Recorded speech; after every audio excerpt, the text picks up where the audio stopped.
भगवद गीता में भगवान श्री कृष्ण कहते हैं, मन का बेचैन होना उसका स्वभाव है। हमारे मन को लगता है कि अगर वह अलग अलग बातों के बारे में सोचता रहेगा तो हमें आने वाली हर मुश्किल और मुसीबत से बचा लेगा। पर ऐसा होता नहीं है।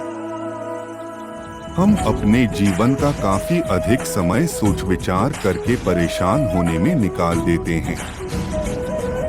भगवान श्री कृष्ण कहते हैं कि मन का यह स्वभाव बदलना मुश्किल जरूर है, असंभव नहीं। अच्छा, अब आप एक बात बताइए, क्या आप कौए को कह सकते हैं कि वो काम बकाम की आवाज ना करे? या फिर क्या आप किसी मेंढक को कह सकते हैं कि वह पानी देखते ही ऊंची छलांग ना मारे? हमारे मन का भी कुछ ऐसा ही है। जीवन में कुछ भी होता है, अच्छा या बुरा, हमारा मन उस पर काम बकाम करने लगता है। काम बकाम से मेरा मतलब है चिंता करना, व्याकुल होना। कोई बुरी बात होती भी नहीं है और मन परेशानी की ऊंची ऊंची लपटें लेने लगता है।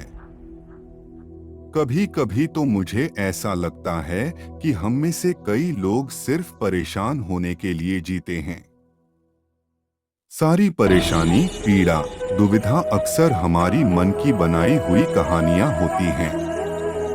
भगवान श्री कृष्ण हमें हमारे मन को शांत और स्थिर करने के लिए दो उपाय देते हैं। पहला, ध्यान लगाना या मेडिटेट करना। दूसरा, वैराग्य भाव सीखना। अब ध्यान या मेडिटेशन शब्द सुनते ही आप में से कई लोग कहेंगे कि आप आंख बंद कर सांसें अंदर बाहर नहीं ले सकते।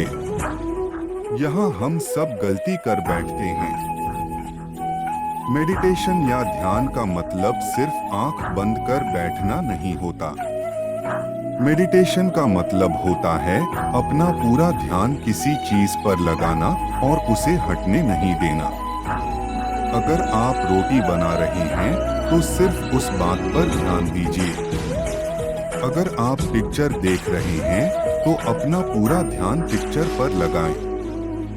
यह मत सोचिए कि पिक्चर देखकर आप अपना कितना वक्त बर्बाद कर रहे हैं। जब आप जीवन के हर छोटे बड़े काम को पूरे ध्यान से करते हैं तो आपका जीवन ही एक मेडिटेशन बन जाता है। ऐसे जीवन में शांति, स्थिरता, साहस और सफलता का होना अनिवार्य है। वैराग्य भाव दूसरा उपाय। वैराग्य का अर्थ यह नहीं कि आप सब कुछ छोड़कर जंगल में जाकर बैठ जाएं।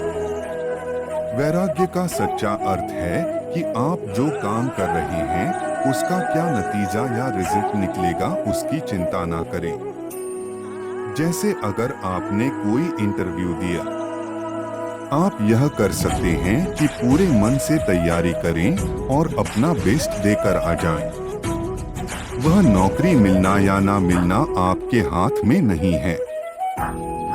इस नतीजे के पीछे अलग अलग चीजें हैं जो आपके बिल्कुल कंट्रोल में नहीं। तो जिस चीज के बारे में आप कुछ कर नहीं सकते, उसके बारे में चिंता भी ना करें। यही वैराग्य का सच्चा मतलब होता है। और यही है भगवान श्री कृष्ण का दूसरा उपाय, मन को चिंता की लपटों से बचाने का। याद रखिए, आप पूरे के पूरे इंसान हैं। समझदारी, संयम और कुशलता से भरे इंसान। आपका मन जब भी कौए की तरह अलग अलग बातों पर आपको परेशान करने लगे, तब अपने मन को भी प्यार से समझाइए और शांत कर लीजिए। बस अपने ऊपर विश्वास रखिए कि आप कभी अपना बुरा नहीं होने देंगे। किसी के प्रति नफरत और ईर्ष्या रखने से जीवन में कोई भी खुशी नहीं प्राप्त की जा सकती। ईर्ष्या व्यक्ति के मन की शांति को खत्म कर देती है। मनुष्य को कभी भी अहंकार नहीं करना चाहिए। अहंकार मनुष्य से वह सब करवाता है जो उसके लिए सही नहीं है। अंत में यह अहंकार ही उसके विनाश का कारण बनता है। इसलिए जीवन में जितना जल्दी हो सके जीवन से अहंकार का त्याग कर देना चाहिए। किसी भी इंसान का पतन उस समय शुरू हो जाता है जब वो अपनों को गिराने की सलाह गैरों से लेना शुरू कर देता है। गीता के अनुसार सरल व्यक्ति के साथ किया गया छल व्यक्ति के बर्बादी के सारे द्वार खोल देता है। चाहे आप कितने भी बड़ी शतरंज के खिलाड़ी क्यों ना हो, लेकिन अगर आपने सरल व्यक्ति के साथ कोई छल किया है तो इसके परिणाम आपको भुगतने ही पड़ेंगे। श्री कृष्ण कहते हैं कि इस धरती पर कर्मों की चपेट से अब तक कोई नहीं बच पाया है। जिसने जैसा किया है उसे वैसा भरना ही होगा। आज नहीं तो कल उसके कर्म उसके सामने जरूर आएंगे। श्री कृष्ण के अनुसार किसी का साथ ना मिलने पर कभी भी निराश नहीं होना चाहिए, क्योंकि कोई दे या ना दे, ईश्वर हर मुश्किल घड़ी में साथ देता है।